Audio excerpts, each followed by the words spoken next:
সম্পূর্ণ কোরআন শরীফ বিল্লাল ভাই যে অনেক ছোট্ট একটা ভালো শিশুটা কাজ লিখেছে, তার করতেছে, হাতে আপনারা রাখতে সবাই কষ্ট দেখেন, হচ্ছে। লিখতে সবাই কি কষ্ট মনোযোগ দিয়ে হচ্ছে। শুনেন জি না, কথাগুলা। কোরআন যেহেতু অনেক মধুর বাণী, সেহেতু আমার লিখতে কোনো কষ্ট হয়নি, আল্লাহর কালাম যেহেতু। আচ্ছা, আমি কি তোমার কাছ থেকে একটা আয়াত শুনতে পারি? অবশ্যই। শোনাও, এটা আমাকে দাও। يا عبادي الذين آمنوا إن أرضي واسعة فإياي فاعبدون كل نفس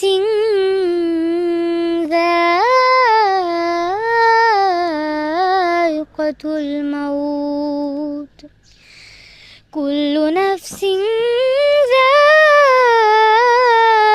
ذائقة الموت ثم إلينا ترجعون صدق الله العظيم আমিন।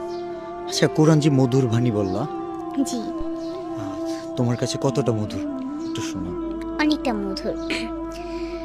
কুরআন মধুর বাণী, আমি যখনই শুনি আমার মন ভরে যায়।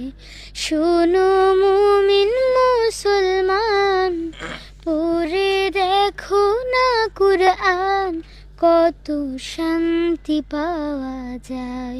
কুরআন মধুর বাণী, প্রতিটি হরফে 10 নেকি আছে, আমলে জমা হয়।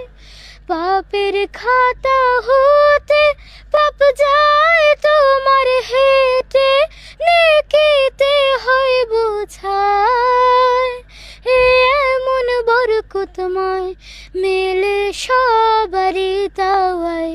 শোনো মুমিন মুসলমান, পড়ে দেখো না কুরআন, কত শান্তি পাওয়া যায়। কুরআন মধুর বাণী। মধুর বাণী যে আমাদের শোনালো, ছোট্ট একটা শিশু যে কিনা শুধু এই বাণীগুলো পারে এমন না, সে নিজে লিখছে। দেখেন তার লেখাগুলো, একটু একটু একটা করে পাতা নাও তো তুমি। নিজের হাতে লিখছে, একদম সবগুলো তোমার হাতে লেখা। জি, সম্পূর্ণ কোরআন শরীফ 30 পারা আমি সম্পূর্ণ নিজে হাতে লিখেছি। আমি তো তোমার সম্পর্কে অনেক কিছু জানি, তো অডিয়েন্সের উদ্দেশ্যে বা অডিয়েন্সকে জানানোর জন্য কিছু প্রশ্ন করি আমি। জি, তোমার এখন বয়স কত? আমার বয়স 9 বছর। 9 বছর। কোন ক্লাসে পড়ো? ক্লাস